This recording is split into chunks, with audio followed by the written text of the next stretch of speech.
एक बूढ़ा चरवाहा अपने जानवरों को जंगल में चरा रहा था। दोपहर की तेज धूप में उसे बहुत प्यास लगने लगी। उसने चारों तरफ नजर दौड़ाई, लेकिन दूर दूर तक कहीं पानी नहीं दिखाई दिया।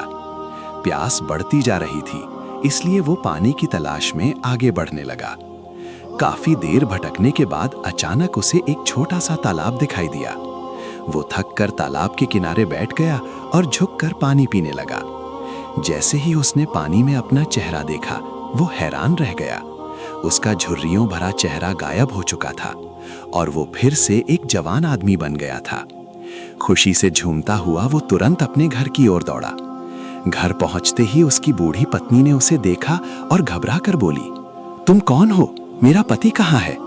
चरवाहे ने मुस्कुराते हुए सारी बात बता दी और उस जादुई तालाब का राज भी खोल दिया। ये सुनते ही बूढ़ी औरत के मन में लालच जाग उठा।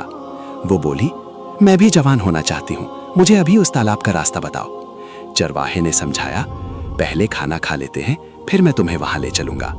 लेकिन औरत सित का अड़ गई। मजबूर होकर चरवाहे ने उसे तालाब का रास्ता बता दिया। औरत अकेले ही तालाब की तरफ निकल पड़ी। काफी देर भटकने के बाद आखिरकार वो तालाब तक पहुंच गई। उसने झुककर पानी पिया और कुछ ही देर में वो भी जवान हो गई। लेकिन शुक्र अदा करने के बजाय उसके दिल में और लालच भर गया। उसने सोचा, अगर थोड़ा पानी मुझे जवान बना सकता है, तो ज्यादा पानी पीने से मैं हमेशा जवान रह सकती हूँ। ये सोचकर उसने बार बार पानी पीना शुरू कर दिया। धीरे धीरे उसका शरीर सिकुड़ने लगा। वो छोटी होती गई और छोटी, और आखिरकार वो तालाब के पानी में हमेशा के लिए गायब हो गई। उधर चरवाहा घर पर उसका इंतजार करता रहा। जब वो देर तक नहीं लौटी, तो वो उसे ढूंढते ढूंढते तालाब तक पहुंच गया। वहां उसे सिर्फ अपनी पत्नी का दुपट्टा मिला। चरवाहे की आंखों से आंसू बहने लगे। वो समझ गया कि उसकी पत्नी का लालच ही उसकी मौत की वजह बन गया। उस दिन के बाद चरवाहा कभी उस तालाब के पास नहीं गया।